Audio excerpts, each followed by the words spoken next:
शेषागणेन वरदद्धि विमध्यमाने घोषालयेषु दधिमन्तन तीव्रघोषाः रोषात् कलिम् विदधते ककुभश्च कुम्भा शेषाद्रिशेखर विभो तव सुप्रभातम् पद्मेशमित्रशतपत्रगदालिवर्गाः हर्तुम् श्रियम् कुवलयस्य निजाङ्गलक्ष्म्या भेरीनिनादमिव विप्रदितीव्रनादम्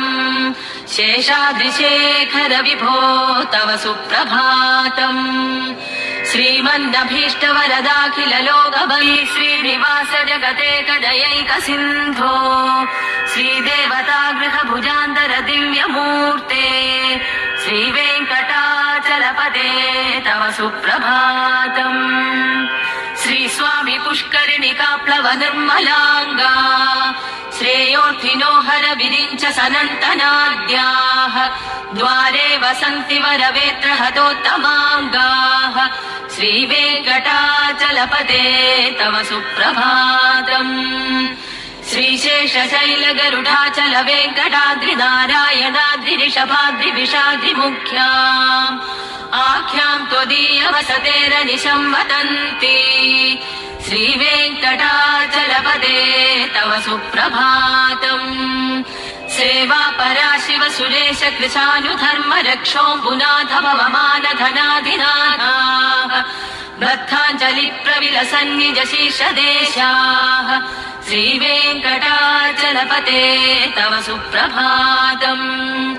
धाटीषु देवि हरराज मृगाधिराज नागाधिराज गजराज हयाधिराजाः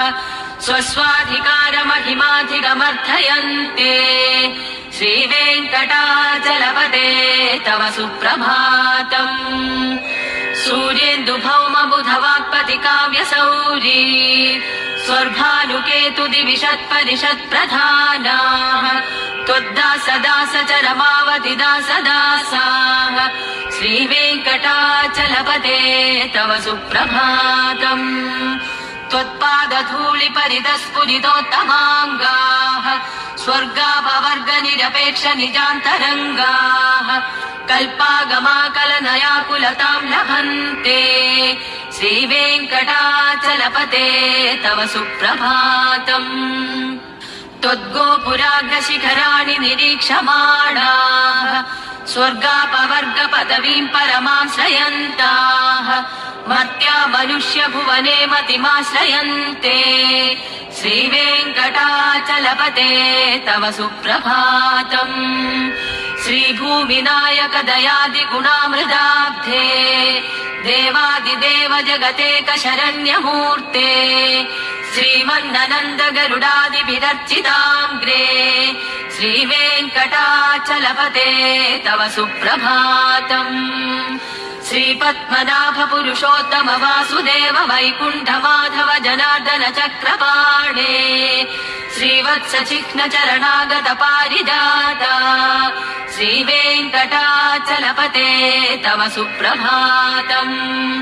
कन्दर्पदर्पहर सुन्दर दिव्यमूर्ते कान्ताकुजाम्बुरुह कुट्मललोल दृष्टे कल्याण निर्मल गुणाकर दिव्यकीर्ते श्रीवेङ्कटाचलपते तव सुप्रभातम् मीनाकृते कमटकोल नृसिंहवर्णिम् स्वामिनिम् परश्वत तपोतन रामचन्द्र शेषांश रामयदुनन्दन कल्किरूपा श्रीवेङ्कटाचलपते तव सुप्रभातम् एलालवङ्गघनसार सुगन्धितीर्थम् दिव्यम् वियत्सरिति हेमकटेषु पूर्णम् धृत्वाद्य वैदिक शिखामणयः प्रहृष्टाः तिष्ठन्ति वेङ्कटपते तव सुप्रभातम् भास्वानुतेति विगजानि सरोरुहाणि सम्पूरयन्ति निनदैक कुभो विहङ्ग